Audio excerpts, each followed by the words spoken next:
It's me again, right? Hey, Margaret. Me again, Margaret. Right. Somebody knows.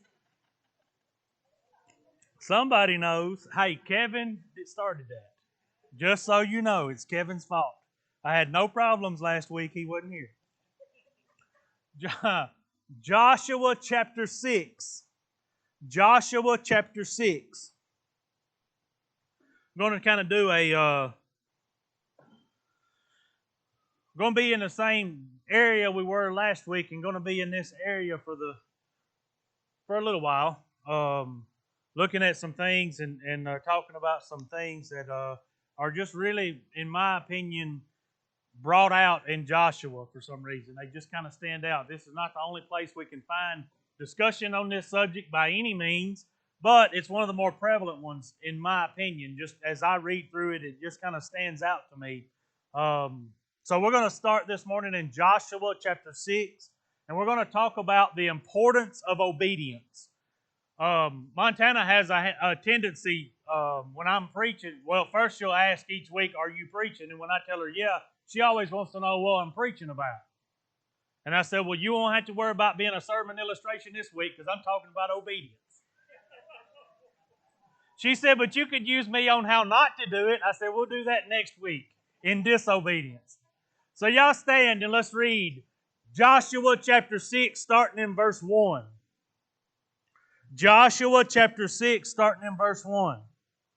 Now Jericho was shut up inside and outside because of the people of Israel. None went out, none came in.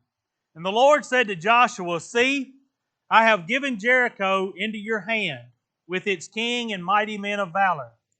You shall march around the city, all the men of war going around the city once. Thus shall you do for 6 days. 7 priests shall bear 7 trumpets of ram's horns before the ark.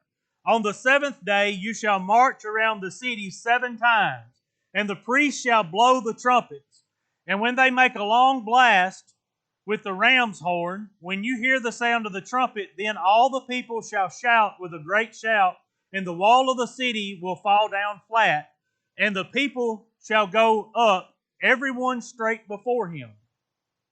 So Joshua the son of Nun called the priests and said to them, "Take up the ark of the covenant, and let the 7 priests bear 7 trumpets of ram's horns before the ark of the Lord."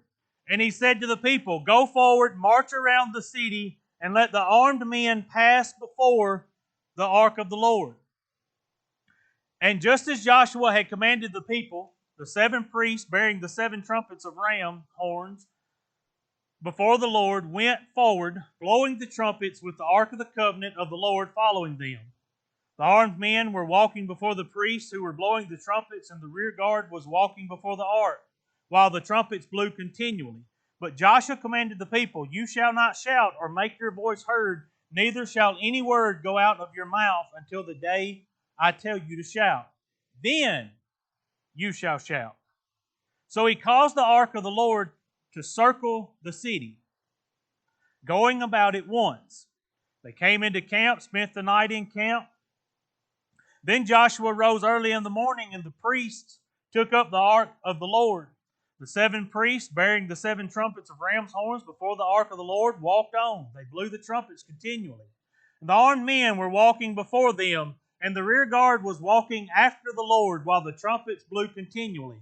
And the 2nd day they marched around the city once and returned into the camp. So they did for 6 days. You can be seated. Brother Harvey, would you open us in a word of prayer, please, sir?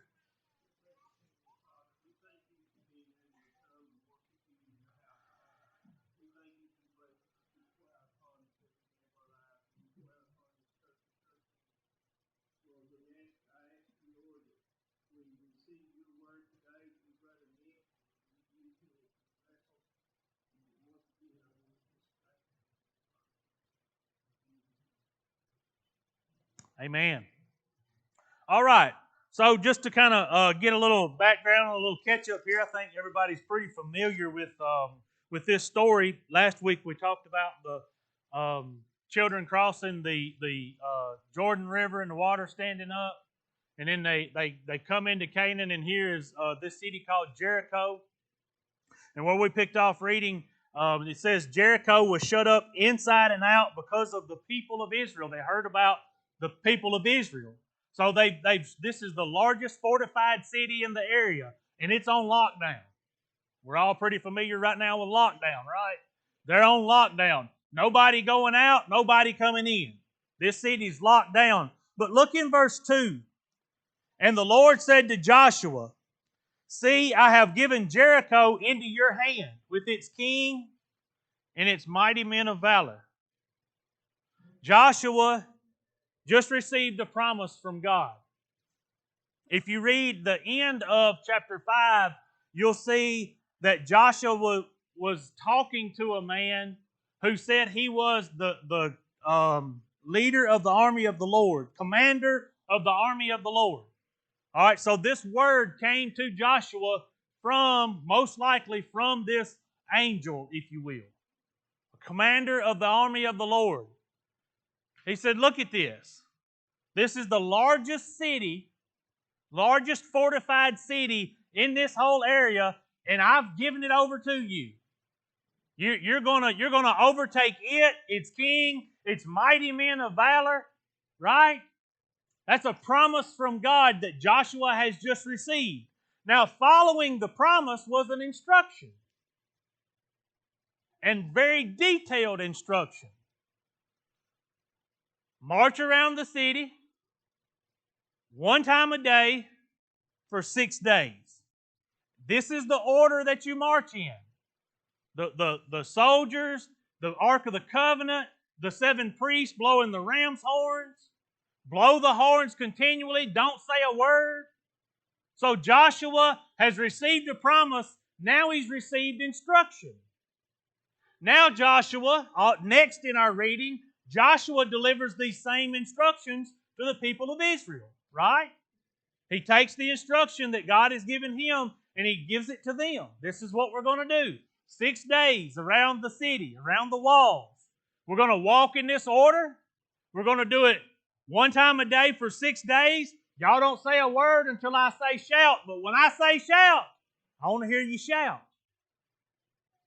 And they do this. And to the end of our reading, we get the detail of the first day. And it says, and then, if you look in chapter 6, verse 14, and the second day they marched around the city once, returned into camp.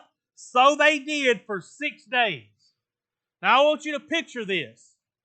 How long did it take you to get tired of being locked up? Right, about 20 minutes. You're about right. For 6 days they've been given this instruction that for 6 days you'll march around this city. You'll march in this order. These men will be blowing these ram's horn trumpets for 6 days, one lap, and back to camp. How many of those folks do you think looked up and went, Joshua, this is crazy. This is ridiculous. We're just going to march around the walls and it's going to fall down. Yeah, right. But because of who Joshua was and because they trusted who Joshua was, they did as they were told, right? They followed their leader. They took the instruction that was given to them, and the Bible says that they did for 6 days. For 6 days, they've walked around this building, this city, these walls, one lap, and back to camp, blowing the horns all the way. Nobody saying a word. Just following instructions. Just doing as they're told for 6 days.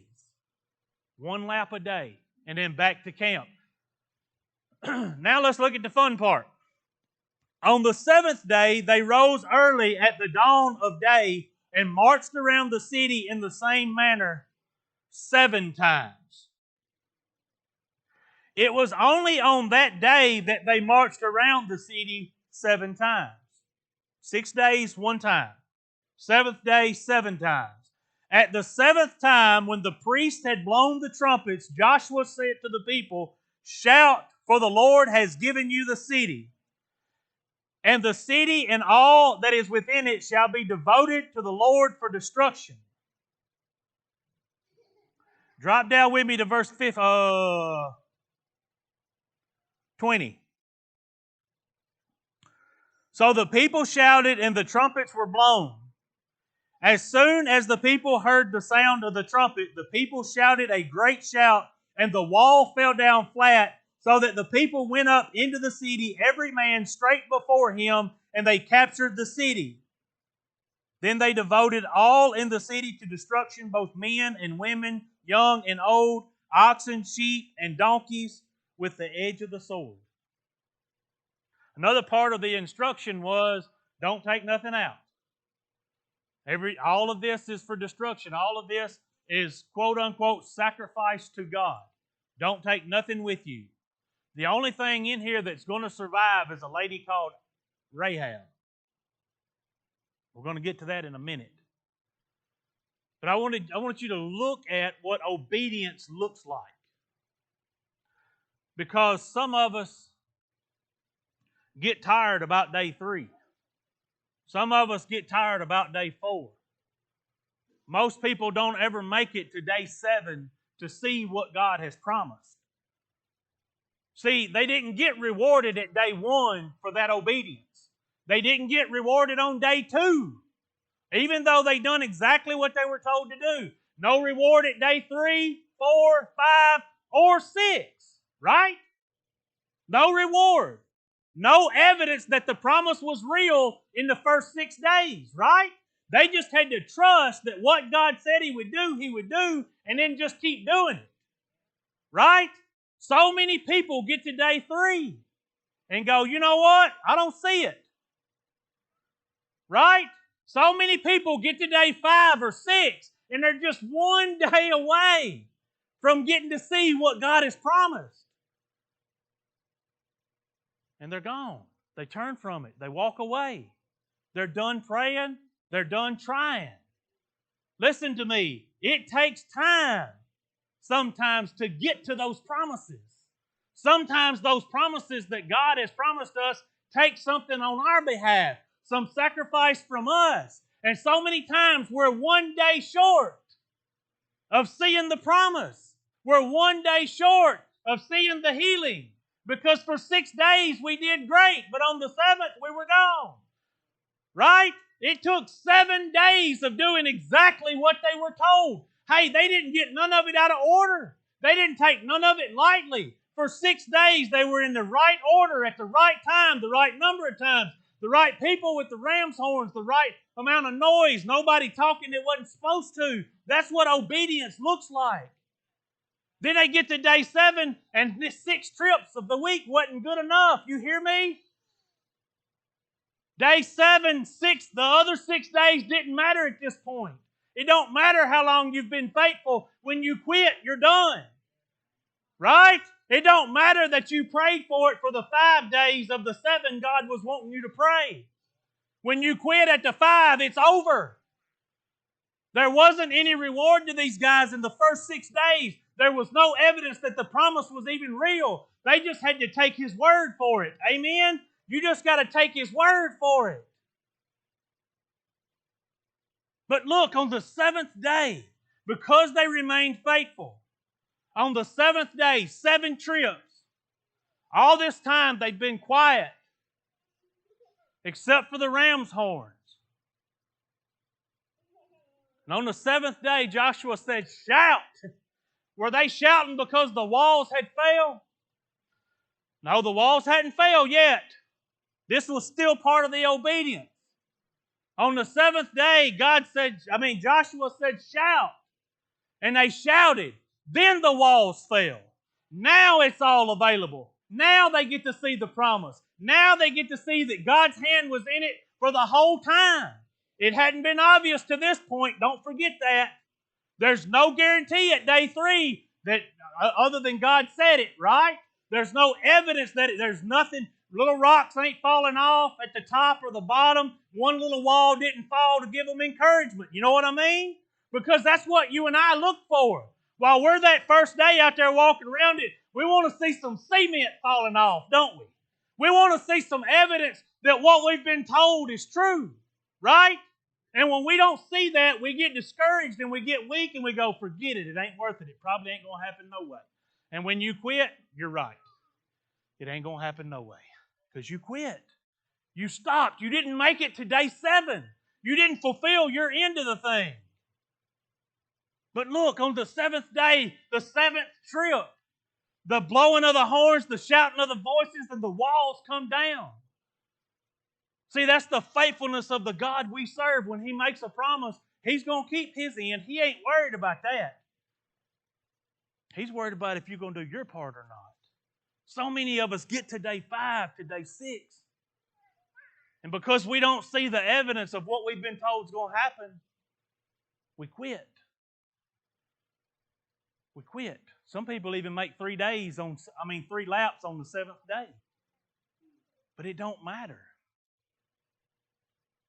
Your faithfulness has to endure whatever you're facing. Your faithfulness can't be half-hearted. Your obedience can't be half-hearted. When God tells you if you want it bad enough, you can have it, He ain't lying to you. Now you just got to show Him how bad you want it. Are you willing to put in the effort? Are you willing to go through the repetitive over and over and over? And listen, the suffering didn't stop for the first 6 days. It was the 7th day that the walls fell. It was the 7th day that the king fell. It was the 7th day that the army fell. Not the 5th day, not the 6th day, not the first trip on the 7th day. It's got to continue. We've got to keep going. There's plenty of evidence that this is not a one-time deal. And I'm going to show you some more of those, point out a couple more of those. Back up with me to Joshua chapter 3. We looked at this last week.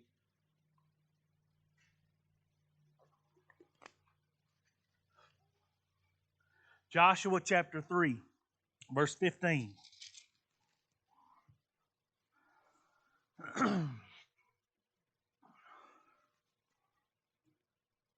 And as soon as those bearing the ark had come as far as the Jordan, and the feet of the priests bearing the ark were dipped in the brink of the water, now the Jordan overflows its banks throughout the time of harvest.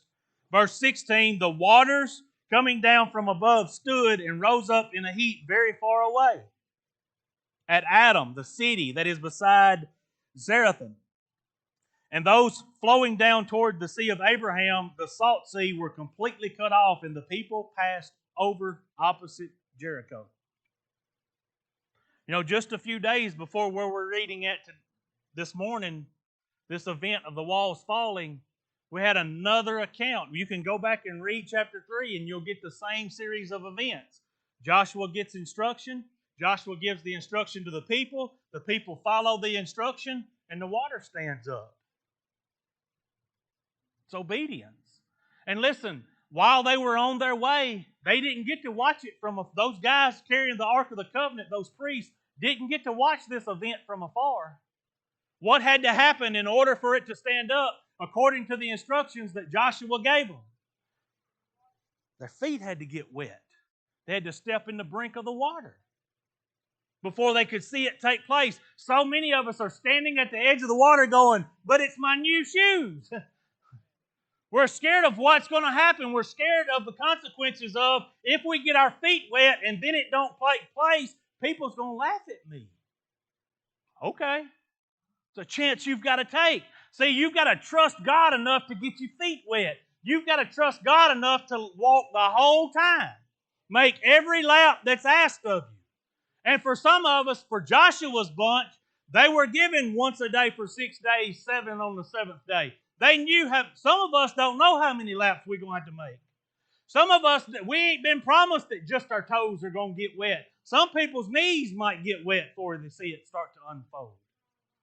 But you got to remain faithful and you got to remain obedient to the instructions of God. Well, you say, I ain't got no instruction. You got a book full of them.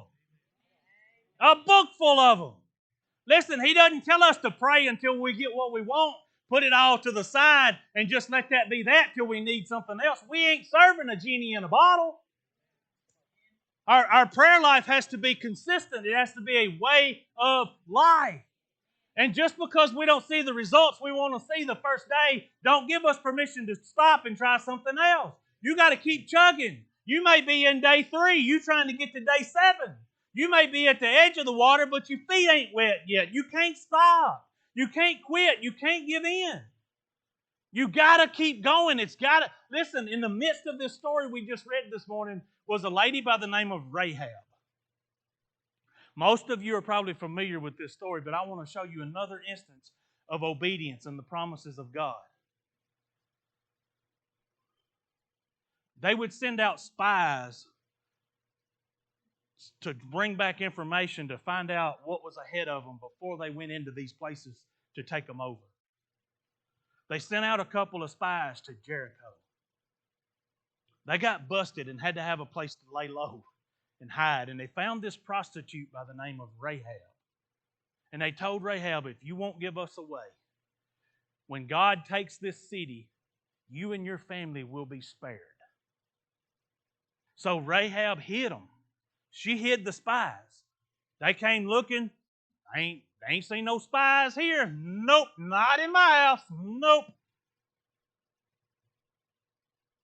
And they got out and they got back to the army. They got back to Joshua. And right in the middle of right where we just read, I skipped over it on purpose. Right in the middle of chapter 6, we see the ending of this story. Now remember, there's also some instructions in here about don't take nothing. Now, all the silver, the gold, the bronze, hey, it's all God's. Don't touch it. Don't take it back to camp. The donkeys, the people, according to what we finished reading right there, it all by the sword. Women, children, the whole shebang.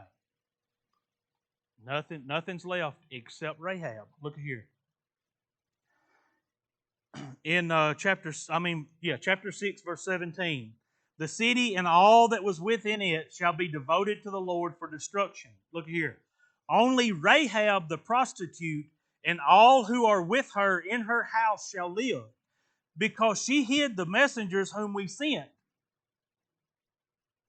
Why did Rahab get spared? Obedience. Right? So even in the midst of everything else that's going on, and everything else falling down around you, listen, think about this. Rahab has been promised that if you'll do this, you won't be harmed, you and your household. Can you imagine what it's like sitting inside? See, we don't have a view of that. Can you imagine what it's like sitting inside of Jericho? Remember, this is a fortified city with great big walls. Nobody in, nobody out. And for 6 days, once a day, they've went all the way around on the outside of this wall, blowing the horns, the trumpets made of ram horns. So they've heard that. Everybody inside this city, because they went all the way around the city, at some point during the day, everybody heard that racket. They've heard about the children of Israel. They know what's coming. But they've locked themselves down inside this fortified city so they can be unharmed. And maybe they'll get tired of walking and go away, right? And then on the 7th day, they're sitting there and they hear that ram's horn and they go, hang on, I hear it again.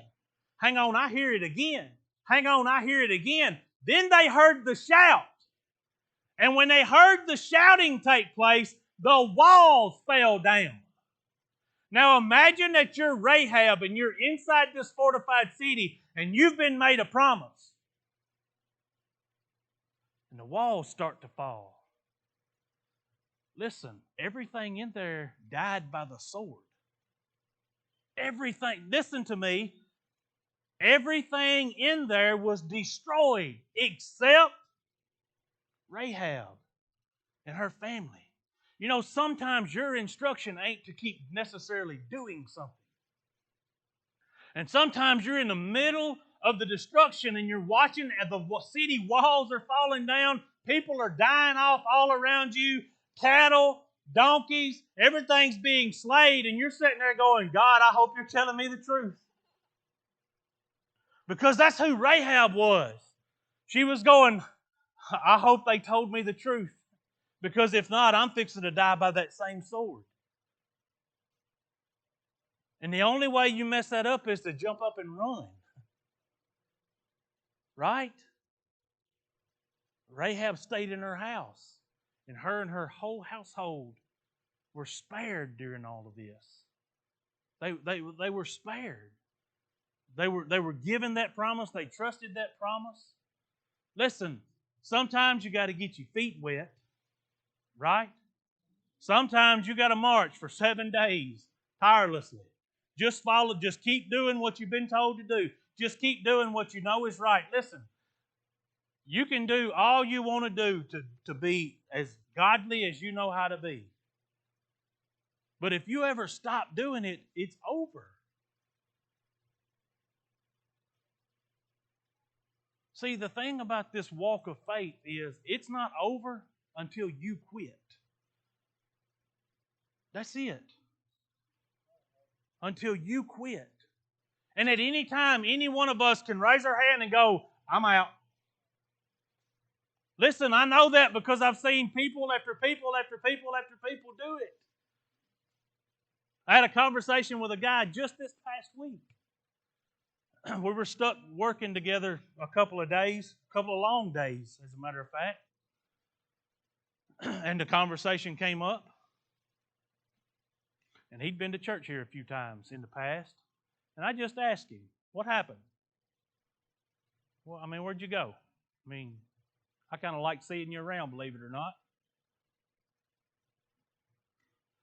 His hard time got over with is what it comes down to. That's what happened. He was going through a time. He turned to the church. He turned to God. He stayed there for a little while. The hard stuff was over with, and he checked out. That's the truth. That's what happens. And we see it happen over and over and over and over and over. Listen, obedience to God is not a short-term deal. It's every day and it's ongoing. And can I say, yes, it can be tiresome. It can be. You've heard Kevin say this 1,000 times, and by the way, me too, that I've sat down and went, how do you write a resignation?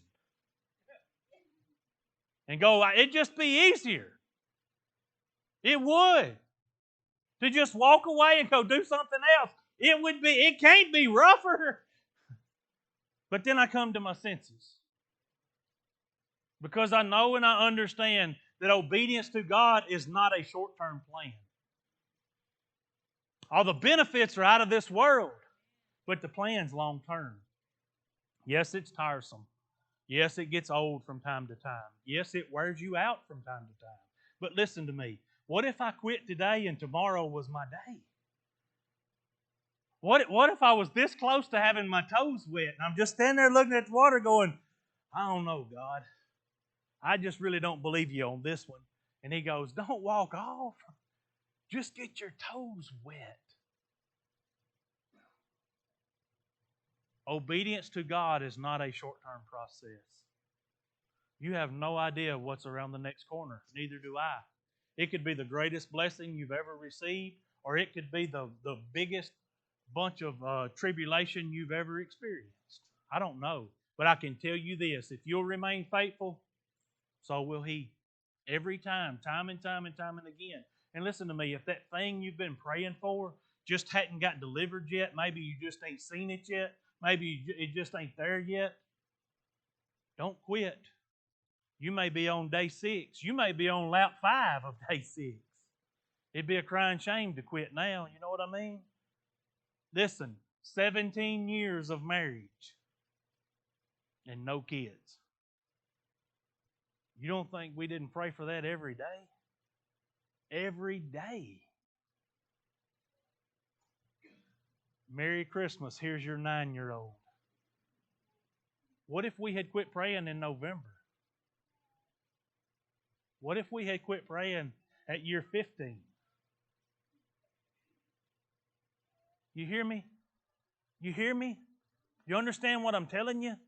This isn't short term. I don't know what it is in your life. I don't know what it is that you're reaching for, you're groping for, what it is that you know God has promised you. You feel it in your heart. You've read it in Scripture. You know God's promised it to you. I don't know what it is. But I'm telling you, today's not the day to quit on it. Whatever it is. Today's not the day to quit on it. Listen to me. Don't be scared of getting your feet wet. It's worth the promises of God. Don't be scared to walk around the whole 7 days and make sure you complete every lap on the 7th day. If God's told you to hunker down, He's got it. He's got it. You just hunker down right where you're at and don't stop praying. What if you quit early? You'll never know what God had in store for you. You'll never understand. You'll never get to see it. Listen, for 6 days there was no evidence that that place was going to fall. You hear me? There was no evidence for 6 days that anything was going to be any different on the 7th day except for the promise that they had. There was no cement cracking. There was no bricks falling. There was nothing happening visually to tell them it's going to happen. Just hang on. There may not be anything visually happening in your time right now to promise you, to reaffirm the promise. You just got to hold on to the promise. You just got to trust that God is who He says He is, and He's going to do what He says He's going to do. And don't quit. Don't stop. I don't know what it is for you. I don't. But I can tell you that we serve a mighty and faithful God. Y'all know who Duck Dynasty, y'all have heard of Duck Dynasty by now, surely. I mean, it's done and over with. Surely you've heard of it by now. There's a character in there by the name of Si. Y'all know Uncle Si? Most people's favorite character if you were to take a survey.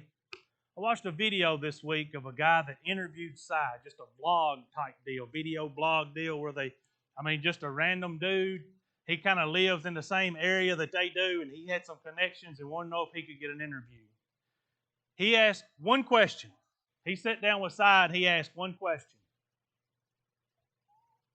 How has fame changed you? Now, in true Si fashion, I can't tell what he told. Y'all know what I mean. Jack, right? But here was his answer. It took a man with what he would call shaky faith and solidified it. Because of multiple incidences like this one. He was at a place where they were signing autographs. Phil is his brother. He was always with him. They were doing a speaking thing and signing autographs. And at the end of the night, they was wore out, tired, just beat down, done. He told Phil, go shut that door and everybody outside of it, tell them sorry, we'll catch them next time. Phil got up, left, went outside the door, come back in the door. The people kept coming. Si goes, what are you doing? I thought I told you to cut it off, man. We're done. He said, no, there's two at the end of this line you don't want to miss. And I ain't never told you that before, and I won't tell you that every time just to get you to the end of the line, but I'm telling you, you don't want to miss this. So Si's standing there, and he starts noticing the end of the line, and at the end of the line is an old guy and a real little, drawed-up, scrawny little boy.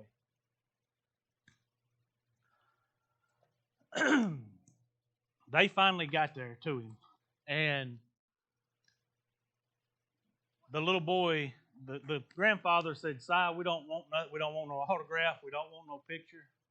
We came here, I want to ask you to pray for my grandson.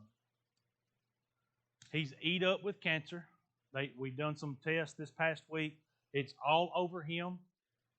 He's terminally ill.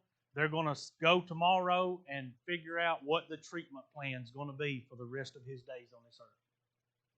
So Si calls everybody that's left in the building, 20, 25 people, security people, the guys, ladies mopping the floors and vacuuming and all that, gathers them all up, and this is what he told them. We're fixing to take this young man into the throne room of the Almighty. And we're going to plead on his behalf that this cancer be removed from his body. And they done that. They leave. Everybody goes back to normal life. 2 years later, they're at another place. Get off an airplane, and Si said, I got to go. I ain't got time to talk to nobody. I got to find a restroom. And he did. Phil comes in there and goes, you ain't going to believe who I found. And he said he looks up, and here comes this old man and this real good-looking, healthy-looking, head full of hair kid. He said, you remember 2 years ago when we was at such and such, you prayed for that little boy? He said, that's him. You recognize him? He said, no, I don't recognize him. No way. So they pulled him aside and have the conversation, went to the doctor the next day, and there was the doctor made the technician that was doing the scan do the scan 10 times because he kept saying there's something wrong with your film. Your film's bad. And finally the technician goes, listen, doc, there's nothing wrong with the film, and there's nothing wrong with this kid. There's nothing to be found. Si points at that event in his life to say, that's how God solidified my faith. It wasn't something he did in his life. It was something he did in somebody else's life that he was allowed to be a part of. Listen, I told you all that to tell you this. Sometimes you got to keep going, not just for yourself, but for somebody around you. Somebody else may need to see what God's fixing to do in your life to solidify their faith. And in my opinion, that may be more rewarding than what's coming to me. Amen. Hey, I don't know what you're after. I don't know what you're pursuing. I don't know the promise you're trying to claim. I don't know. I hope and I pray that it's something you found in Scripture and you're clinging on to it. Because if you found it in Scripture, you can take it to the bank. But I felt like I need to come in here this morning and scream at you. Don't quit. Please, whatever you do, don't quit. Don't stop. Stay on track. Obedience is not short term. God's not going to reward you and go, well, for 3 days you did pretty good. No, all that's going to matter is that you didn't go all the way through with it. Or you did. Don't stop. Dale, Savannah, where y'all at? Come on. Listen. Whatever it is, wherever you're at in your walk, whatever promise it is that you're depending on, whatever it is that you're clinging to, if God has promised it to you, rest assured, even if you have to get your feet a little wet, even if it's tiresome walking around the building once a day for 6 days, whatever it is, don't stop. Don't quit. Now it's not the time to give up. Now it's not the time to quit. Remain faithful to whatever God has told you and whatever instruction He's given you. Listen, maybe you're just the average Christian walking this average Christian life. And you go, God tells me to forgive, and He tells me to forgive, and He tells me to show mercy, and He tells me to show grace, and I'm tired of it. Listen to me. Don't get tired of it. Don't get tired of it. Keep walking it. Keep walking it. It's worth it. I promise it's worth it. The benefits to this thing are out of this world. But you got to keep going. You can't quit. You can't stop. Now's not the time to throw in the towel. Y'all stand. Let's sing.